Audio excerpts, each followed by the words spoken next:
자, 우리 옆에 있는 분들에게 축복하는 시간 같습니다. 예, 사랑하고 축복합니다.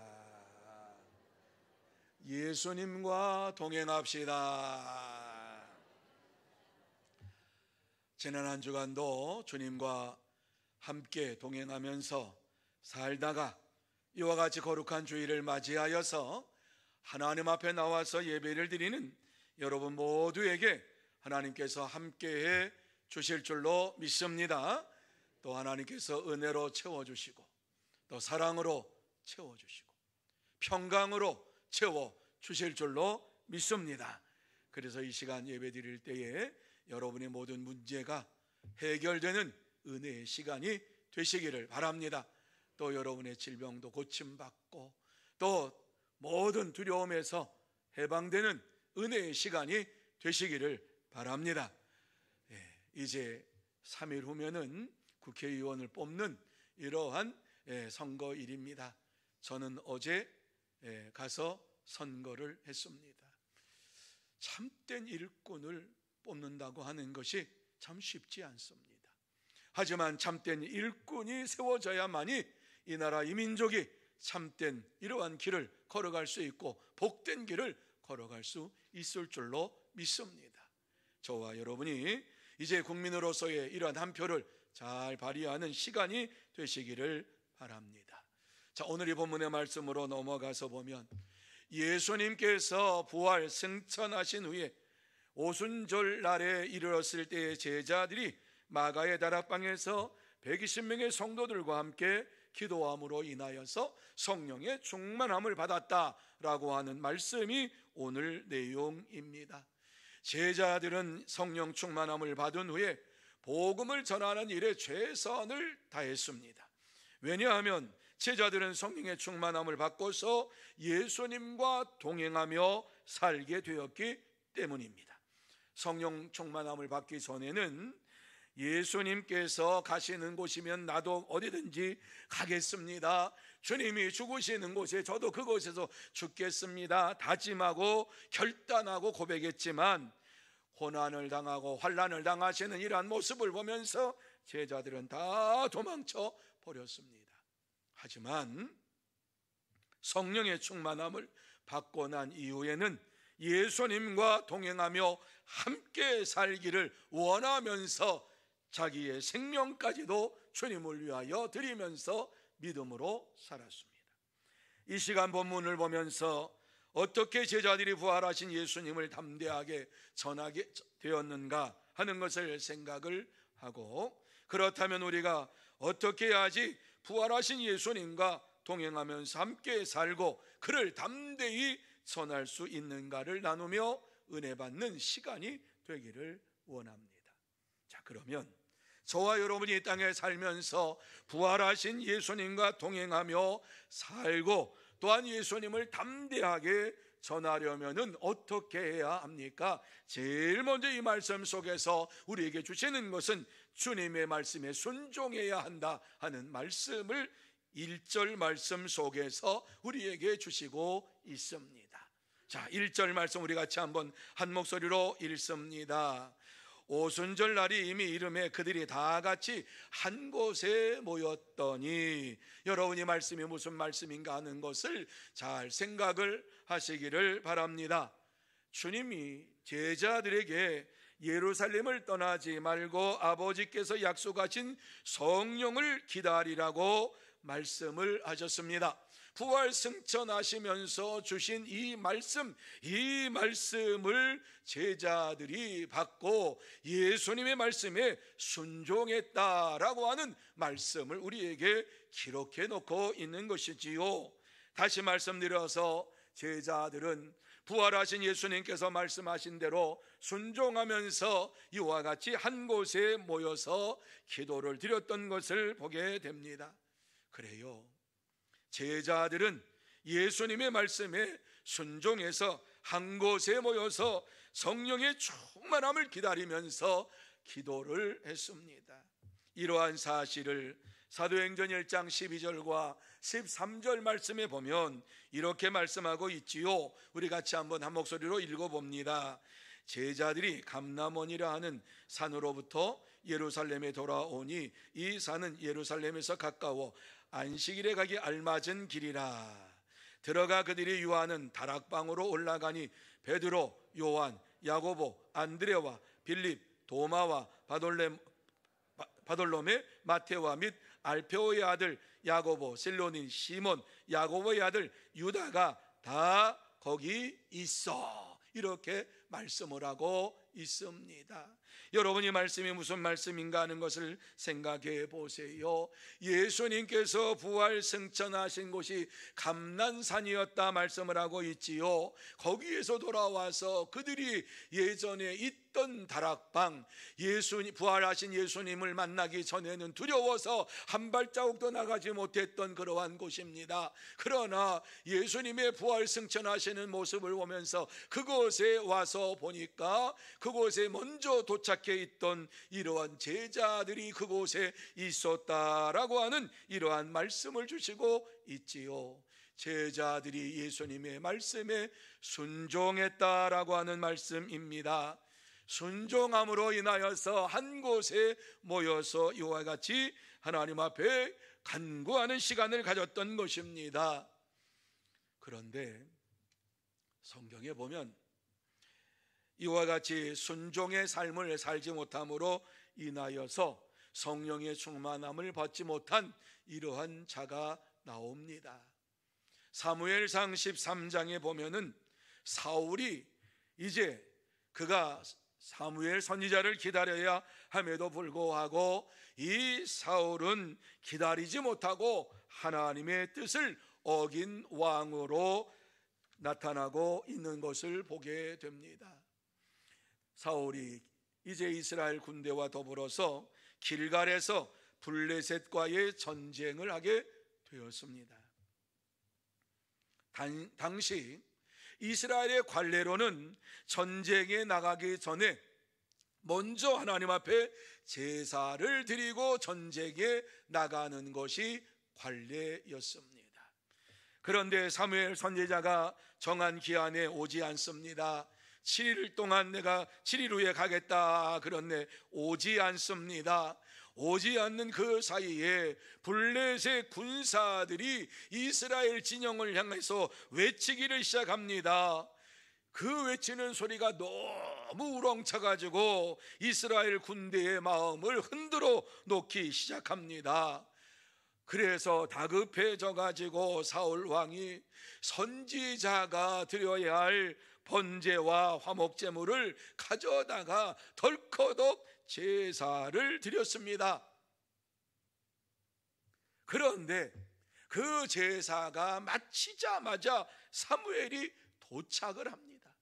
사무엘이 도착을 해서 사울에게 물어봅니다. 왕이여, 왕이 행하신 일이 무엇입니까? 이렇게 물었습니다. 그때에 사울 왕은 이렇게 대답을 합니다. 들어보시기를 바랍니다.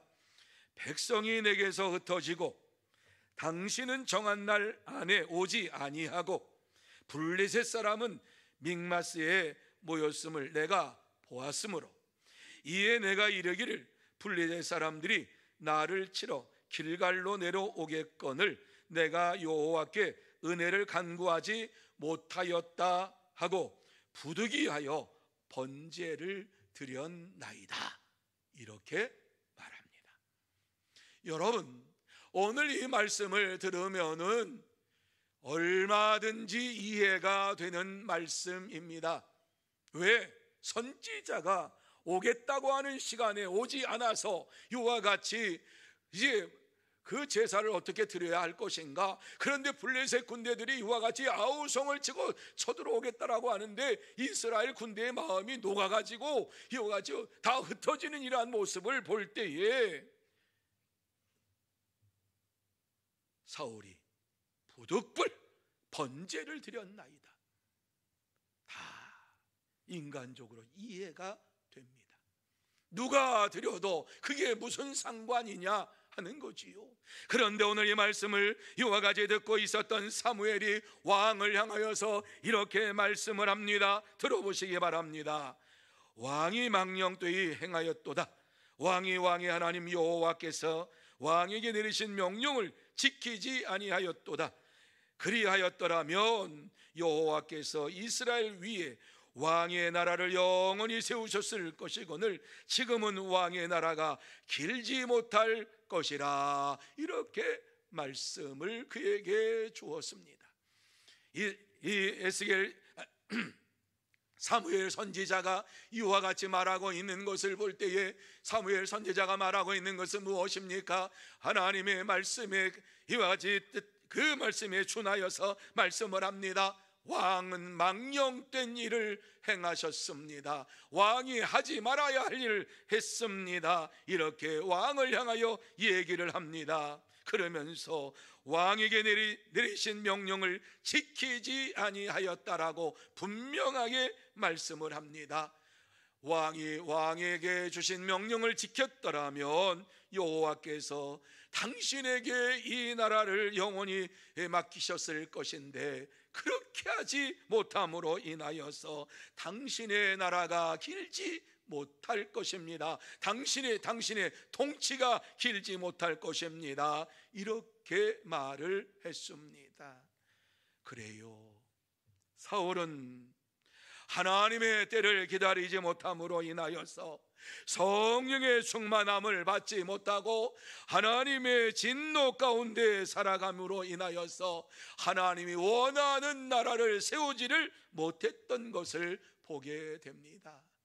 여러분, 예수님과 동행하는 것은 예수님의 말씀에 순종하며 기다리는 것입니다. 예수님의 말씀보다 앞서서 행하지 아니하고 그 말씀이 이루어질 때까지 기다리는 것입니다. 주님과 동행하기 위해서 우리는 하나님의 말씀을 의지하며 날마다 기다리면서 주의 역사하심을 바라보아야만 합니다. 하지만 사울은 말씀대로 기다리지 못함으로 인하여서 모든 것을 잃어버렸습니다. 하지만 사도들은 겟세마네 동산에서부터 이와 같이 예수님을 겟세마네 동산에서처럼 예수님을 버려두고 도망치지 아니하고 이와 같이 주의 말씀을 의지하며 기다리면서 성령의 충만함을 받기를 원했습니다. 그러므로 저와 여러분 모두 다 예수님의 명령에 순종하며 기다리면서 예수님과 동행하며 함께 사는 복된 성도가 다 되시기를 축원합니다. 두 번째로, 마음을 같이하여 기도에 힘써야 한다, 이렇게 말씀합니다. 여러분, 온 교회가 한 마음이 되어서 기도할 때에 모든 것들을 이루어 갈 수가 있습니다. 하나님께서 주의 몸된 교회를 세워주시고 교회를 통해서 영광을 받으시기를 원하시면서 마음을 같이하여 기도에 힘쓰라고 말씀하고 있습니다. 여러분, 기도에 힘쓸 때에 놀라운 역사가 일어난 것을 2절 말씀 속에서 우리에게 증거해 주고 있습니다. 자, 2절 말씀 우리 같이 한번 읽어볼까요? 같이 읽습니다. 호련히 하늘로부터 급하고 강한 바람 같은 소리가 있어 그들이 앉은 온 집에 가득하며. 여러분이 말씀이 무슨 말씀인가 하는 것을 생각해 보시기를 바랍니다. 저들이 한 곳에 모여서 기도하기를 힘쓰고 성령의 역사하심이 그들 가운데 임하기를 원하면서 기도했더니 성령의 역사하심이 이와 같이 갑자기 일어났는데 하늘로부터 급하고 강한 바람 같은 소리가 있어 그들이 앉은 온 집에 가득하였다. 이렇게 우리에게 말씀해 주고 있습니다. 이러한 놀라운 역사가 날마다 우리가 모일 때마다 이 자리에 일어나기를 원합니다. 우리가 이 땅에 살면서 이와 같이 성령의 역사하심이 우리 가운데 나타나는 것을 바라보면서 이와 같이 믿음의 삶을 산다라고 하면은 그것만큼 기쁜 일이 어디 있겠습니까? 여러분, 이 시간 정말 이러한 놀라운 사건, 이와 같이 2절 말씀에 나와 있는 이 사건이 기록된 말씀이 아니라 오늘 저와 여러분의 심령 속에 이루어지고 우리 교회에 이루어지는 이러한 귀한 말씀이 되기를 원합니다. 사도들은 이와 같이 다락방에 모여서 온 힘을 다해서 기도에 전심했습니다. 저들은 함께 기도했고 같이 기도했고 오로지 기도하는 일에 힘썼습니다. 온 마음을 쏟아놓으며 정성을 다하여 기도했고 힘을 다해서 기도했습니다. 여러분, 이것이 바로 예수님과 동행하는 삶인 것입니다. 한 미망인의 이야기를 하려고 합니다. 이 미망인이 갑자기 남편이 죽음으로 인하여서 장례식을 마치고 이와 같이 집에 돌아왔을 때에 관세청으로부터 많은 액수의 세금 청구서를 받고 큰 낙담에 빠졌습니다. 왜냐하면 분명히 남편이 세금을 냈다고 했고 분명히 자기도 세금 낸 그 영수증을 보았는데 갑자기 세금을 어마어마한 세금을 내라고 이와 같이 그 세금 청구서가 날아온 겁니다. 아마 유산 물려준 그런 무슨 그런 거겠지요. 여러 가지 깜짝 놀래가지고 이 영수증이 이렇게 날라왔는데 분명히 그 영수증을 받았고 나도 보았는데 어디다 둔지를 모르겠습니다. 그래서 하나님 앞에 기도하기를 시작합니다. 도대체 어디다 두었는지를 모르는 이 영수증을 발견해야지만이 이와 같이 이중으로 이와 같이 내지 아니하는데 너무 기가 막혀가지고 그에게 남은 것은 장례비를 치르고 나니까는 자녀들과 함께 살 수 있는 이런 경비가 얼마 남지 않아요. 재산이 얼마 남지 않았어요. 그런데 이러한 영수증을 받고서 얼마나 당황했는지 하나님 앞에 기도하며 부르짖으며 간구합니다. 어느 날 세무원이 찾아와서 얘기합니다. 당신에게 발급한 그러한 청구서를 빨리 내야지만이 고발당하지 않습니다. 만약에 안 내면은 여기에다 플러스되고 당신이 고발을 당합니다. 이렇게 경고를 했습니다.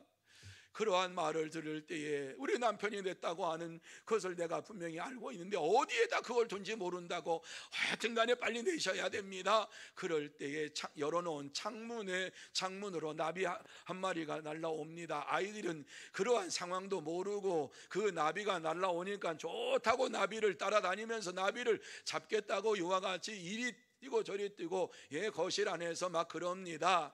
그러는데 이 나비가 소파 위에 소파 등 위에 앉는 것입니다. 그러니까 아이들이 가가지고 그것을 잡으려고 싹 하니까 이 나비가 슬그머니 그 소파 등 뒤로 싹 내려가는 것이었습니다.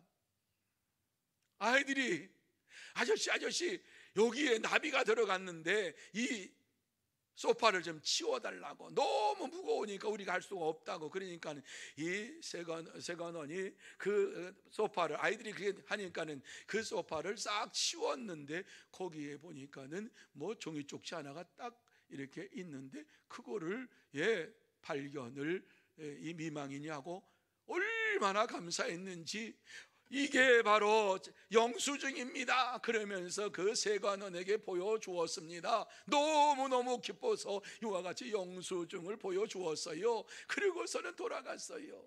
무슨 말씀입니까? 우리의 작은 문제, 큰 문제, 어떠한 문제라 할지라도 하나님 앞에 기도하며 간구할 때에 하나님께서는 기도에 응답하신다라고 하는 말씀을 여러분에게 드리고 있는 것입니다. 여러분, 예수님과 동행한다라고 하는 것은 어떠한 문제가 생겼을 때에, 어떠한 어려움이 생겼을 때에 주의 이름으로 간구하며 기도하는 삶이 바로 예수님과 동행하는 삶인 것입니다. 기도에 힘쓸 때에 반드시 하나님께서 응답하십니다. 제자들이 바로 그러한 모습을 우리에게 보여주고 있는 것입니다. 제자들이 마가의 다락방에서 예수님이 말씀하신 것을 기다리면서 오로지 기도에 힘쓸 때에 그곳에 성령의 충만함이 임하였고 하나님의 살아 역사하심이 나타나게 되었습니다. 그렇습니다. 참된 성도는 기도의 전념함으로 인하여서 주님과 동행하는 삶을 살고 날마다 성령의 충만함을 받고 기쁨으로 생활합니다. 그러므로 저와 여러분 모두 다 오로지 기도에 힘쓰면서 전념함으로 성령의 충만함을 받고 예수님과 함께 살고 예수님과 함께 동행함으로 기도 응답을 받고 날마다 기쁨으로 살아가는 참된 성도가 다 되시기를 축원합니다. 세 번째로, 어려워도 전도에 힘써야 한다고 말씀해 주고 있습니다. 4절 말씀입니다. 여러분 4절 말씀을 보시면서 전도하는데 얼마나 힘들었으면은 성령의 충만함을 주시겠다고 약속하셨는가 하는 것을 생각하면서 한번 4절 말씀 같이 읽습니다. 그들이 다 성령의 충만함을 받고 성령이 말하게 하심을 따라 다른 언어들로 말하기를 시작하니라. 아멘. 여러분이 말씀을 보세요. 전도하는 것이 쉬운 일이 아니라고 하는 사실을 우리 주님도 알고 계세요. 제자들이 예수님이 그리스도라고 하나님의 아들이라고 전하는 것에 대하여서 두려워해가지고 그 마가의 다락방에서 숨어 있었고 부활하신 주님 만나고 난 이후에야 이와 같이 담대하게 예수가 그리스도라고 전하기를 시작을 했습니다. 그렇습니다, 여러분. 전도하는 게 쉽지 않아요. 여러분 어떠세요? 전도하는 게 쉬워요? 어려워요? 저는 어렵더라고요. 우리 목요전도대와 같이 나가서 전도를 할 때에 간혹 전도지를 나눠주면서 이와 같이 전도지하고 우리 요새는 건빵 전도를 해요. 건빵 봉지 그거를 나눠줄 때에 그것을 받으면 참 기분이 좋은데 안 받으면 마음에 섭섭하더라고요. 그리고 그것을 안 받으면 괜히 마음에 낙심이 돼요. 그런데요, 받는 사람보다 안 받는 사람이 더 많으니까 전도를 하면서요, 안 받으면은요, 참 민망해요. 그리고요, 그 사람이 가면은요, 그래도 예수 믿으세요, 이렇게 교회 다니세요, 이런 말밖에는 할 수가 없더라고요. 전도하는 게 쉽지가 않구나. 복음을 전하는 게 쉽지 않구나. 여러분, 복음을 전하는 일이 쉽다라고 하면은 성령의 충만함을 기다리라고 이와 같이 주님께서 말씀을 하셨겠습니까?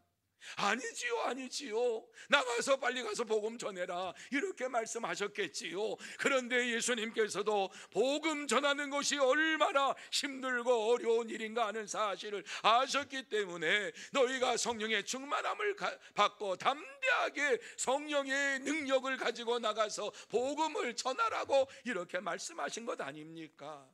오늘날도 똑같지요, 여러분. 여러분에게 이와 같이 전도하라고 하는 말씀을 드립니다만은 저도 힘들고 어려운 것이 전도구나 하는 사실을 압니다. 그렇다고 해서 우리가 전도하는 일을 쉬고 이것을 전하지 아니한다라고 하면은 누가 예수의 복음을 전할 수가 있겠습니까? 쉬워서 하는 말씀이 아니지요. 말하는 것은 쉽지만 전하는 것은 더 어렵지요. 얼마나 힘들고 어려운 일인지 몰라요. 전도지를 나눠주는데 그거 바꿔서 우리 교회에 와서 등록하신 분들은 아주 극히 작은 자들이에요. 아주 극히 작아요. 여러분, 지난 한 해도 끊임없이 목요전도대가 나가가지고 만 명 이상을 만나고 그들을 접촉을 하고 전도지를 나누어 주었어요. 그럼에도 불구하고 이와 같이 우리 교회가 그 전도지 나누었는데 갑자기 성장했느냐? 그건 아니잖아요. 천천히 이와 같이 하잖아요. 어떤 분이 그래요. 목사님, 효과적으로 합시다. 제가 65년 동안 이와같이 살고 있습니다마는 지금까지 효과적으로 전도해서 부흥하는 교회가 없었고, 하나님의 말씀에 순종해서 힘들고 어렵더라도 나가서 복음을 전할 때에 그 교회에 하나님의 살아 역사하심이 나타나는 것을 보았어요. 그렇습니다. 이러한 우리를 하나님께서 너무 잘 아시고 주님께서 너무 잘 아시니까 주님께서는 성령의 충만함을 받으라고 말씀을 해줬고, 하나님께서는 우리가 이 전도하는 것이 너무너무 힘들고 어렵다라고 하는 사실을 알면서 우리에게 위로의 말씀과 격려의 말씀으로 주시는 것이 시편 126편 5절과 6절 말씀입니다. 같이 한번 126편 5절과 6절 말씀을 같이 한번 한 목소리로 읽습니다. 같이 읽습니다. 눈물을 흘리며 씨를 뿌리는 자는 기쁨으로 거두리로다. 울며 씨를 뿌리러 나가는 자는 반드시 기쁨으로 그 곡식단을 가지고 돌아오리로다. 아멘. 여러분, 이 말씀 보세요. 울며 씨를 뿌린 자, 쉬우면은 안 울어요. 뭐하러 울어요? 그냥 기뻐하면서 뿌리지요. 전도도 마찬가지잖아요. 힘들고 어려워요. 그럼에도 불구하고 이와 같이 씨를 뿌리는 자는, 복음을 전하는 자들에게는 반드시 단을 가지고 그 열매를 가지고 돌아올 것이다라고 하는 이러한 말씀을 우리에게 주시고 있습니다. 그렇습니다. 참된 성도는 힘들고 어려운 것을 알고도 눈물로 복음을 전하며, 이와 같이 전도하는 것이 힘들고 어려워도 주님의 주신 사명이기 때문에, 내게 맡겨주신 사명이기 때문에 전하며 구원의 열매를 맺습니다. 여러분, 힘들고 어려운 일 하지 말까요? 우리가 좋아하고 쉬운 일만 할까요? 예수님과 함께 살고 있으면서 우리가 할 수 있는 일, 쉬운 일, 다른 사람이 힘들다고 하는 일, 그것 하지 말고 쉬운 일만 하면서 나갈 때에 하나님께서 기뻐하실까요? 힘들고 어렵더라도, 눈물을 흘리더라도 복음을 전할 때에 반드시 열매를 맺게 해주시는 하나님을 의지하고 믿고 나가는 저와 여러분이 되어야 할 줄로 믿습니다. 그렇습니다. 복된 성도는 주님의 약속의 말씀을 믿고 성령의 충만함을 간구하고 눈물로 이와 같이 복음을 전하면서 복음은 증거하는 데에 전도지를 받아주고 말을 듣는 그 사람 앞에 감사하면서 복음을 전하고 구원의 열매를 맺으면서 돌아옵니다. 그러므로 저와 여러분 모두 다 주님의 약속의 말씀을 믿고 성령의 충만함을 받고 눈물로 이와 같이 주의 복음을 전하면서 구원의 열매를 맺어가는 참된 성도, 복된 성도가 다 되시기를 축원합니다. 이제 말씀을 마무리합니다. 오늘 이 말씀을 통해서 하나님께서 우리에게 꼭 가지고 싶은 말씀이 무엇입니까? 예수님과 함께 살며 예수님과 동행하는 믿음의 삶을 사는 일이 힘들지라도 오직 주님만을 의지하며 복음 증거의 사명을 감당하는 자가 되라, 이 말씀을 주시고 있습니다. 어렵고 힘든 일이라고 하지 아니하는 자가 아니라 어렵고 힘든 일일지라도 내가 너에게 준 사명을 감당하며 사는 자가 되라, 이렇게 말씀을 주시고 있습니다. 4월은 만물이 다시 새롭게 시작되는 달입니다. 이제부터 다시 한번 새롭게 더욱 힘써서 예수님과 동행하는 교회가 되기를 위하여 결단하고 예수님과 동행하는 성도가 되기를 결단하면서 이 4월 달을 향하여 믿음으로 나아가야 될 줄로 믿습니다. 그럴 때에 반드시 하나님께서 우리에게 역사하여 주시어서 열매를 맺게 해 주실 줄로 믿습니다. 사랑하는 성도 여러분, 예수님과 동행하는 우리는 이제 더욱 힘써서 복음을 전해야 되겠다라고 하는 결단과 결심을 가지고 4월을 시작을 해야 되겠습니다. 그러려면 내가 죽어야 하고 내 안에 그리스도께서 살아나야 될 줄로 믿습니다. 그럴 때에 역사가 일어납니다. 성령의 충만함이 우리 속에 넘치게 임합니다. 성령의 열매를 맺습니다. 영생의 복을 받습니다. 뿐만 아니라 복음을 전하면서 낙심하지 아니하고 끝까지 주님만을 바라보면서 의지하며 살아가게 됩니다. 그러므로 저와 여러분 모두 다 4월을 맞이해서 만물이 소생하는 이 세상에서 다시 한번 그리스도와 함께 십자가에 못 박고 그리스도께서 사는 것처럼 살고 성령 충만함을 받고 성령의 열매를 맺으면서 영생의 복을 받고 복음을 전하는 복된 성도, 참된 성도가 다 되시기를 예수님의 이름으로 축원합니다. 기도하시겠습니다.